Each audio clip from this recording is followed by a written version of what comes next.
Hello students, आज हम पढ़ेंगे काइनेटिक्स के बारे में ही। आगे टॉपिक देखेंगे हम ऑर्डर, मॉलिक्यूलरिटी, इसके अलावा जो है जीरोथ ऑर्डर रिएक्शन के लिए जो रेट कांस्टेंट का फॉर्मूला है आप किस तरह से डिराइव कर सकते हैं, इस तरह से आज टॉपिक पढ़ेंगे। इससे पहले कल एक इम्पोर्टेंट चीज छूट गई थी, बेसिक है, नॉलेज होना जरूरी है, ठीक है।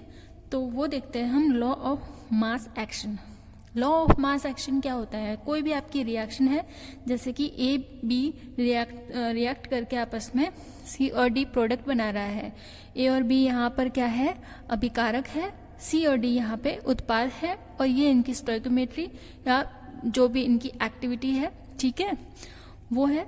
अब ये लॉ ऑफ मास एक्शन क्या कहता है? लॉ ऑफ मास एक्शन कहता है कि रिएक्टेंट की जो कंसंट्रेशन है और जो प्रोडक्ट की कंसंट्रेशन है, उनका रेशियो हमेशा कांस्टेंट होगा जब जो है रिएक्शन, केमिकल रिएक्शन मिक्सचर आपस में इक्विलिब्रियम में होगा। लॉ ऑफ मास एक्शन क्या कहता है कि रिएक्टेंट की कंसंट्रेशन और प्रोडक्ट की कंसंट्रेशन का रेशियो हमेशा कांस्टेंट होगा किसी भी केमिकल रिएक्शन मिक्सचर में जब वो इक्विलिब्रियम में होंगे, ठीक है। तो ये तो बात हो गई लॉ ऑफ मास एक्शन की। यहाँ पर जो ये ए के आगे ये स्मॉल में ए लिखा हुआ है, बी लिखा हुआ है, ये इनकी एक्टिविटी को शो कर रहा है, रिएक्टेंट की एक्टिविटी को शो कर रहा है। आप इसको इस तरह से रिप्रेजेंट कर सकते हैं। कल भी मैंने बताया था, ये ब्रैकेट जो है यहाँ पर मोलर कंसंट्रेशन को शो करता है। ए की मोलर कंसंट्रेशन और उसके ऊपर जो है इसकी एक्टिविटी लग जाएगी, बी की मोलर कंसंट्रेशन और उसके ऊपर हाथ में जो है इसकी एक्टिविटी लग जाएगी, ठीक है। तो इस तरह से हम लॉ ऑफ मास एक्शन का फॉर्मूला लिखते हैं, ठीक है। तो ये तो था लॉ ऑफ मास एक्शन। चलो नेक्स्ट हम शुरू करते हैं आज order of the reaction. Order of the reaction, ठीक है। अभिक्रिया की कोटि, अभिक्रिया की कोटि, ठीक है। तो अभिक्रिया की कोटि क्या होती है? तो सिंपली आपको बता दूं कि किसी भी केमिकल रिएक्शन मिक्सचर में रिएक्टेंट की कंसंट्रेशन की पावर का सम, क्या?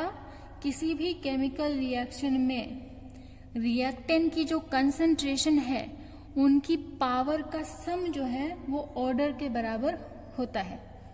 क्लियर हो? ठीक है। तो अब आप मैथमेटिकली इसे देखते हैं। कल ही रेट लॉ वगैरह पढ़ा था। आप पीछे वाले जो हमने कल पढ़ा था वो एक बार वापस से रिवाइज करके इस जो है वीडियो पे आना, क्योंकि फिर कल की अगर चीजें नहीं पता है तो आज आपको लगेगा ये क्या चल रहा है, ठीक है। फॉर्मूलाज है, रेट लॉस है, वो सब देख लेना एक बार। तो dx बाय dt यहाँ पे रेट ऑफ रिएक्शन किसके प्रोपोर्शनल होती है? कल हमने बोला था रिएक्टेंट की या प्रोडक्ट की कंसंट्रेशन के प्रोपोर्शनल होती है, तो हम यहाँ पे इसको रिएक्टेंट मानते हैं, ठीक है। प्लस माइनस आप अपने हिसाब से अगर रिएक्टेंट ले रहे हैं, प्रोडक्ट ले रहे हैं तो लगा सकते हैं, नहीं भी लगाओ तो एक जनरली जब हम बात कर रहे हैं तो आप dx बाय dt लिख सकते हैं, ठीक है। जनरल रिएक्टेंट है ए बी सी, उनकी एक्टिविटी मान लो LMN है, ठीक है। ए बी सी एक्टिविटी मान लो LMN है यहाँ पे, ठीक है। तो ऑर्डर क्या हो जाएगा? L plus M plus N। समझ में आई? ठीक है। तो ऑर्डर क्या हो जाएगा? L plus M plus N। अब आपको अगर नहीं समझ में आ रहा है तो मैं एक एग्जांपल देके बताती हूँ आपको। ये मान लो फर्स्ट ऑर्डर रिएक्शन के लिए अगर मैं बताऊं, जीरो पहले नहीं बताऊंगी, जीरो ऑर्डर रिएक्शन में आप एक बार कंफ्यूज हो जाएंगे। इस फॉर्मूला को समझने के लिए पहले फर्स्ट ऑर्डर रिएक्शन का जो एग्जाम्पल है, ये एग्जाम्पल देखो, NH4Na2 जब रिएक्ट करता है तो ये N2 बनाता है, प्लस कितने हाइड्रोजन है यहाँ पे? 4 हाइड्रोजन है और 2 ऑक्सीजन है, तो 2H2O बनाएगा। 2 × 2 4, 4 हाइड्रोजन और 2 ऑक्सीजन, ठीक है। तो ये हमारा प्रोडक्ट है, ये हमारा रिएक्टेंट है। और हमारा रेट ऑफ रिएक्शन का जो हमने कल रेट लॉ पढ़ा था, उसने कहा था कि रेट ऑफ रिएक्शन जो है हमारे कंसंट्रेशन के, रिएक्टेंट की कंसंट्रेशन के प्रोपोर्शनल होता है। जब हम रिएक्टेंट की बात कर रहे हैं तो माइनस लगा देंगे। मैंने कहा था ये जनरली लिख सकते हैं, जब रिएक्टेंट की बात कर रहे हैं तो आप माइनस लगा दो, रिएक्शन में तो dt। ओके, किसके प्रोपोर्शनल होगा? रिएक्टेंट के NH4NO2 के प्रोपोर्शनल होगा। एक ही मॉलिक्यूल है, आगे कोई 1 2 3 तो नहीं लिखा, 2 3 4 तो नहीं लिखा हुआ है, एक ही मॉलिक्यूल है मतलब, तो पावर में क्या लग जाएगा? 1। क्लियर ये चीज? ठीक है। तो अब हम कह सकते हैं कि ये जो हमारी रिएक्शन है वो क्या है? फर्स्ट ऑर्डर, साइन हटेगा प्रोपोर्शनलिटी का, ये जो हमारी रिएक्शन है वो क्या है? फर्स्ट ऑर्डर रिएक्शन है। Order of reaction is 1। इसके अलावा दूसरा अगर एग्जांपल देखो आप, सेकेंड ऑर्डर का दिखता है और क्लियर होगा। Second order reaction, second order reaction में देखते हैं हम, ये मान लो ये लिया है मैंने एक रिएक्शन, 2 मोल लिए हैं HI के, तो ये H2 और I2 बनाता है। ठीक है, rate of reaction with respect to HI proportional to HI की पावर 2 हो गया। ओके, तो ये हो जाएगा मेरा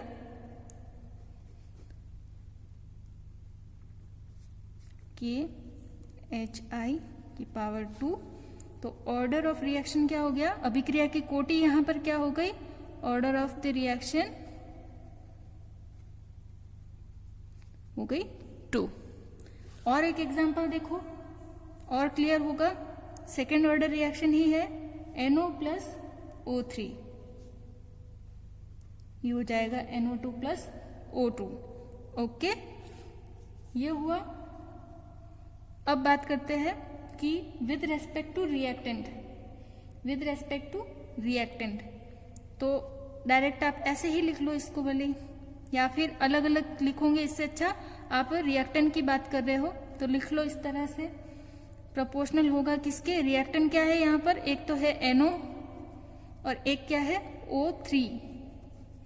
NO के आगे कितना है? 1 ही है, और O3 के आगे भी कितना है? 1 ही है।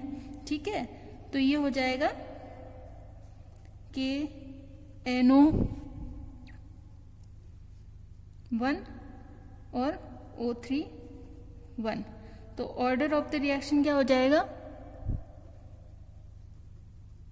रिएक्शन हो जाएगा 1 + 1 = 2। समझ में आया ये किस तरह से हुआ था? यहाँ पे ऑर्डर कैसे निकाल रहे थे हम? क्लियर हुआ ये? ठीक है, तो क्या होता है ऑर्डर? क्या होता है ऑर्डर? जो है वो रिएक्टेंट की कंसंट्रेशन की पावर, रिएक्टेंट की कंसंट्रेशन की पावर के सम के बराबर होता है। ठीक है, जोड़ देते हैं उनकी पावर को तो हमें क्या प्राप्त होता है? ऑर्डर मिलता है। क्लियर ये चीज? ओके, तो इस तरह से हम कहते हैं कि हम ऑर्डर यहां से निकाल देते हैं। अब मैंने जीरो ऑर्डर आपको नहीं बताया है क्योंकि आप कंफ्यूज हो जाते हैं इस फॉर्मूला के लिए। ठीक है, इस फॉर्मूला के लिए जीरो ऑर्डर नहीं बताया है। तो अब मैं आपको बताती हूँ, फर्स्ट ऑर्डर की बात की हमने, सेकंड की बात की, अब बताऊंगी आपको कि जीरो ऑर्डर रिएक्शन किस तरह से कह सकते हैं हमने कहा था कि हमारी जो रिएक्शन है वो रिएक्टेंट की कंसंट्रेशन पे निर्भर करती है। ओके, तो जीरो ऑर्डर मतलब क्या? आपके दिमाग में आता होगा कि जीरो ऑर्डर मतलब कि रिएक्टेंट की कंसंट्रेशन पे निर्भर नहीं करती है, तो किस तरह से फिर हम कहेंगे उसको जीरो ऑर्डर? रिएक्टेंट तो लेना पड़ेगा। ठीक है, तो वो किस तरह से जीरो ऑर्डर कहेंगे हम? तो ये एक रिएक्शन है जीरो ऑर्डर रिएक्शन के लिए, जीरो ऑर्डर रिएक्शन। ठीक है, शून्य कोटि की अभिक्रिया, हिंदी में आप लिखना चाहो लिख सकते हो, शून्य कोटि की अभिक्रिया। तो सबसे पहले तो दिमाग में बिठा लो Cl2, दोनों ही गैस होती है, लिख सकते हो ये। ठीक है, इस तरह से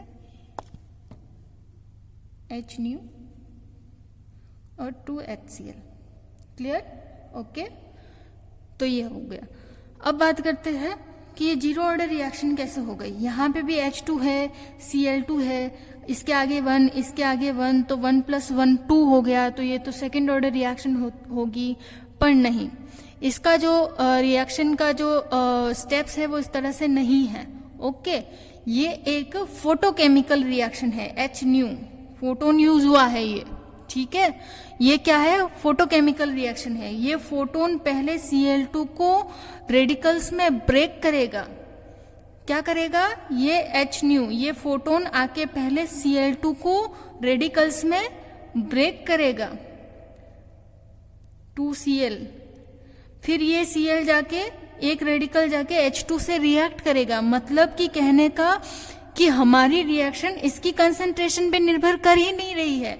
आप Cl2 कितना ही ले लो, एक फोटोन कितने ही हजारों जो है वो मॉलिक्यूल को जो रेडिकल में कन्वर्ट कर सकता है, और वो रेडिकल जाके हजारों H2 मॉलिक्यूल के साथ रिएक्ट कर सकता है, ठीक है।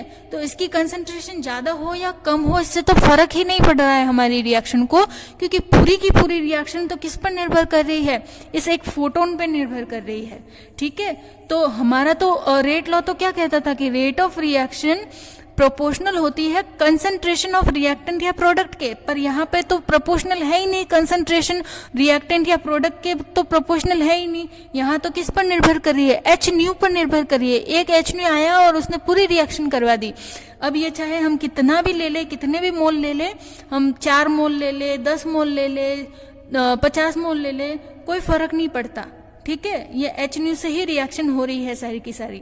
तो इस वजह से हम कहेंगे कि ये जो हमारी रिएक्शन है वो क्या है, एक जीरो ऑर्डर रिएक्शन है। दिमाग में बिठा लेना कि कैटलिस्ट को यूज करके,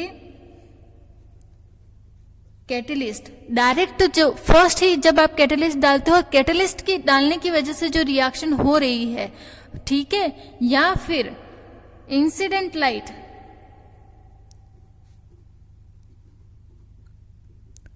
कैटलिस्ट या इंसिडेंट लाइट की वजह से जो रिएक्शन हो रही है, वो सारी की सारी रिएक्शन आपकी क्या कहलाएगी, जीरो ऑर्डर रिएक्शन कहलाएगी, ठीक है। ये लाइट आई यहाँ पे, तो लाइट में क्या होते हैं, फोटॉन्स होते हैं, ठीक है। तो इस लाइट की वजह से जो रिएक्शन हो रही है या फिर जो कैटलिस्ट की वजह से रिएक्शंस होती है, वो आपकी जीरो ऑर्डर रिएक्शन कहलाती है। क्लियर, ठीक है। तो इस तरह से जो है हम देख सकते हैं कि फर्स्ट ऑर्डर रिएक्शन क्या होगी, सेकंड ऑर्डर रिएक्शन क्या होगी, जीरो ऑर्डर रिएक्शन क्या होगी, और इनके ऑर्डर कैसे आइडेंटिफाई करते हैं। तो यहाँ पे आप फाइनली इसका रेट लॉ लिख सकते हैं कि किस पे निर्भर करता है, इस पे तो निर्भर ही नहीं करता है, तो ये 0 लिख देंगे आप, और Cl2 यहाँ पे भी 0। तो ऑर्डर ऑफ रिएक्शन यहाँ पे लिख देंगे हम जीरो ऑर्डर, 0, ठीक है। तो इस तरह से ये तो हो गई ऑर्डर की बात। अब हम नेक्स्ट बात करते हैं मॉलिक्यूलरिटी की।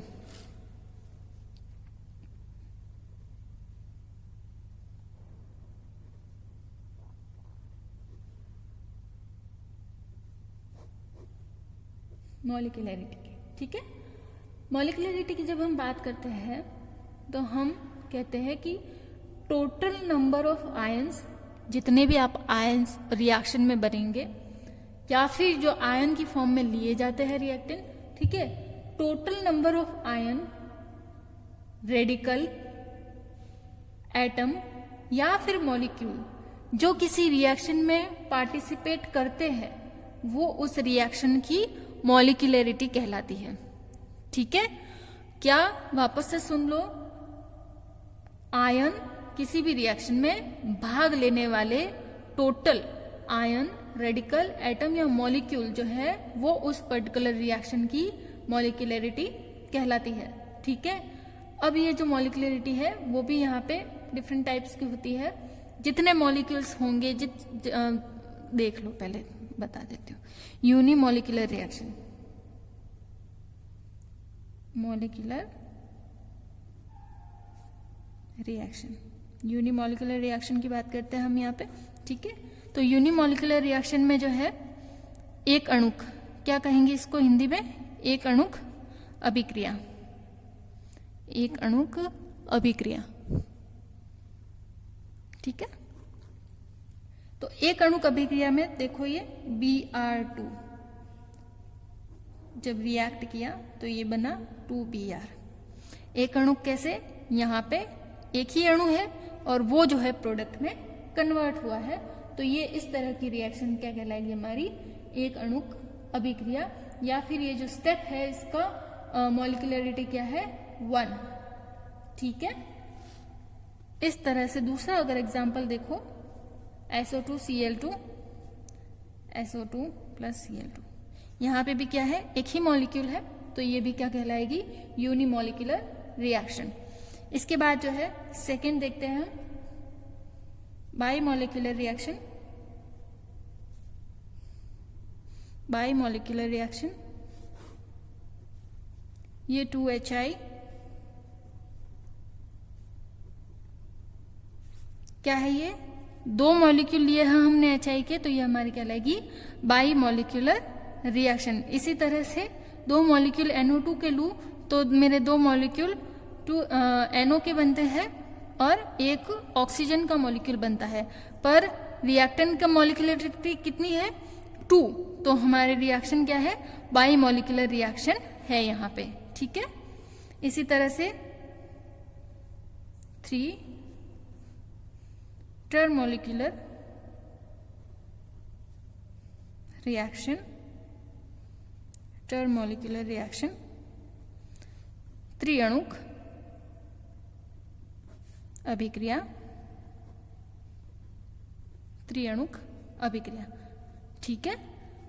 इसमें हम कहेंगे कि मैंने लिया है 2FeCl2 और एक अणु लिया है SnCl2 का, तो मेरे पास बना 2FeCl2 और ये नो 2FeCl बना, ठीक है, और ये बना SnCl4। Clear, okay. तो ये देखो टर्मोलिक्यूलर में एक मॉलिक्यूल ये और एक मॉलिक्यूल ये, तो 3 अणु हो गए, तो ये क्या कहलाएगा, त्रिअणुक अभिक्रिया कहलाएगी ये पूरी रिएक्शन। और 2FeCl2 और एक SnCl2 का मॉलिक्यूल मिलके 2FeCl और SnCl4 का फॉर्मेशन करता है। ठीक है, तो इस तरह से हम कहते हैं कि मॉलिक्यूलरिटी जो है वो total number of ion, radical, atom या मॉलिक्यूल जो उस रिएक्शन में पार्टिसिपेट करते हैं वो मॉलिक्यूलरिटी कहलाती है। अब इन दोनों में हम डिफरेंस देखते हैं कि डिफरेंस किस तरह से है, किसमें, ऑर्डर में और मॉलिक्यूलरिटी में।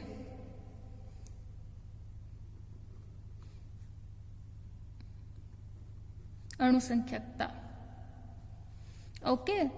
तो फर्स्ट डिफरेंस तो यही है कि ऑर्डर को जो है आप लैब में एक्सपेरिमेंट से जो है निर्धारित कर सकते हैं। ऑर्डर को लैब में एक्सपेरिमेंट से निर्धारित किया जाता है। ठीक है, आप जब सेकेंड ईयर में आप आ जाएंगे तब आप लैब में ये प्रैक्टिकल भी करेंगे। ओके, लैब में आप रिएक्शन करवा के उनका ऑर्डर भी निकालेंगे। फाइन, तो यहाँ पर जो है क्या कह रहे हैं हम, डिटरमाइंड बाय एक्सपेरिमेंट से भी डिटरमाइन किया जा सकता है। और ये जो है मॉलिक्यूलरिटी, ये हम थ्योरेटिकली पढ़ते हैं, ऐसा कोई एक्सपेरिमेंट से इसको डिटरमाइन नहीं किया गया है, ये तो थ्योरेटिकल एस्पेक्ट है। थ्योरेटिकली हम पढ़ते हैं कि ये इसके 2 मॉलिक्यूल, इसके 3 मॉलिक्यूल लिए ऐड किया तो वो इसकी मॉलिक्यूलरिटी कहलाती है, पर ऑर्डर को हम जो है एक्सपेरिमेंटली निर्धारित करते हैं। ठीक है, सेकेंड जो है ऑर्डर जो है हमेशा होल नंबर भी हो सकता है, और फ्रैक्शन में भी हो सकता है।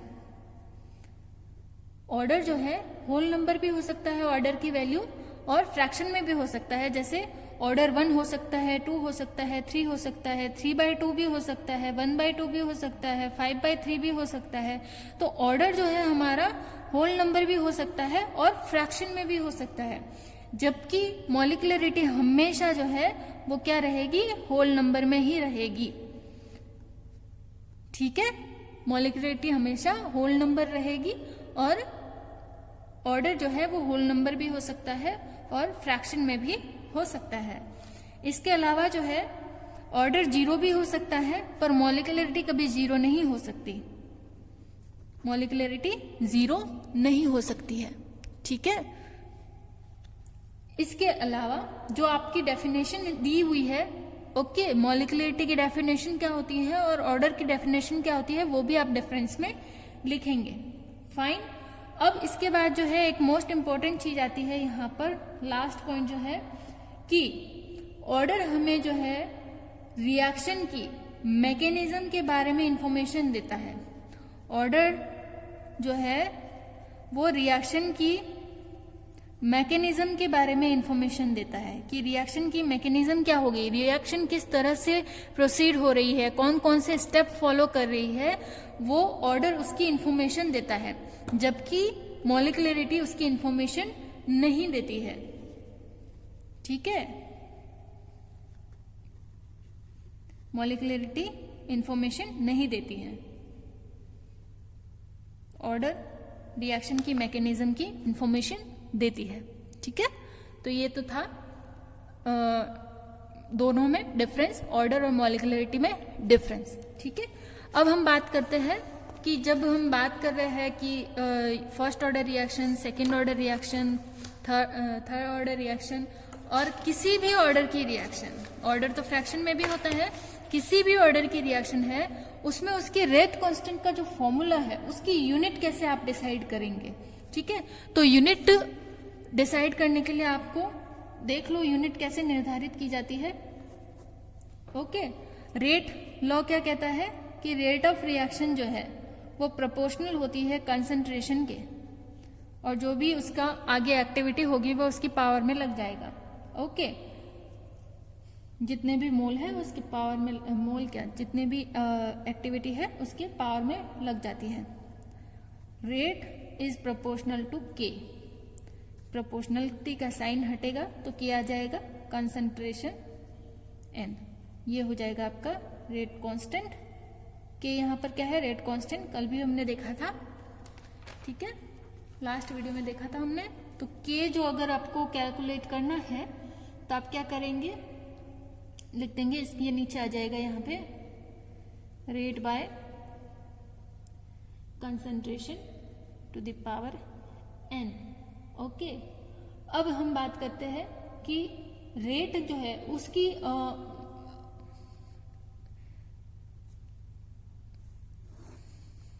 रेट ऑफ रिएक्शन किस तरह से कहा था, dx बाई डी टी की तरह लिख रहे थे। ठीक है। रेट ऑफ रिएक्शन को क्या लिख रहे थे, dx बाई डी टी लिख रहे थे। ओके, कल हमने पढ़ा है। तो ये क्या है, ऊपर वाला कंसंट्रेशन थी,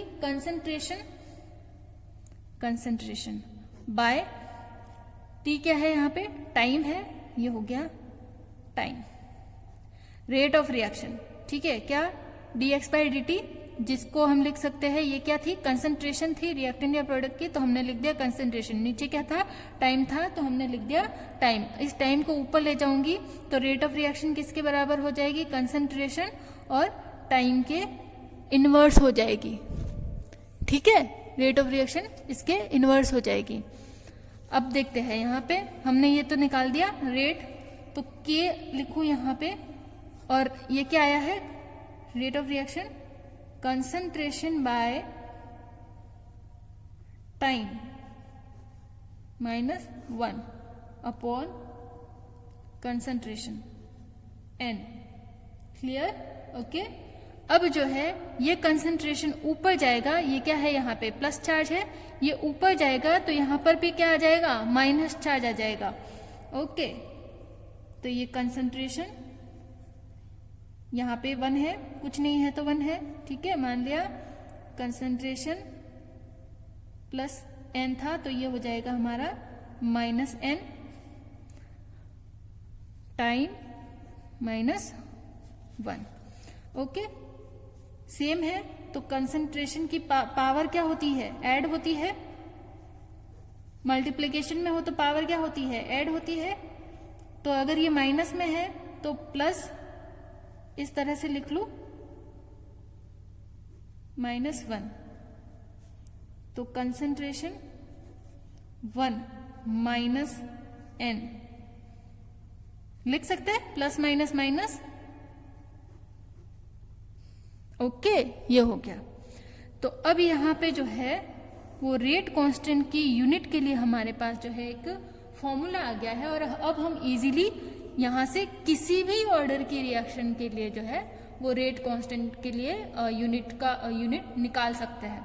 ओके, तो आपको पता होगा नॉर्मली कंसंट्रेशन या फिर सांद्रता आप हिंदी में कहते हैं, तो सांद्रता का जो है यूनिट क्या होता है, मोल पर लीटर होता है। सांद्रता का यूनिट क्या होता है, मोल पर लीटर होता है। ओके, तो आप यहाँ पे कंसंट्रेशन की जगह पे लिख देंगे मोल पर लीटर 1 - n।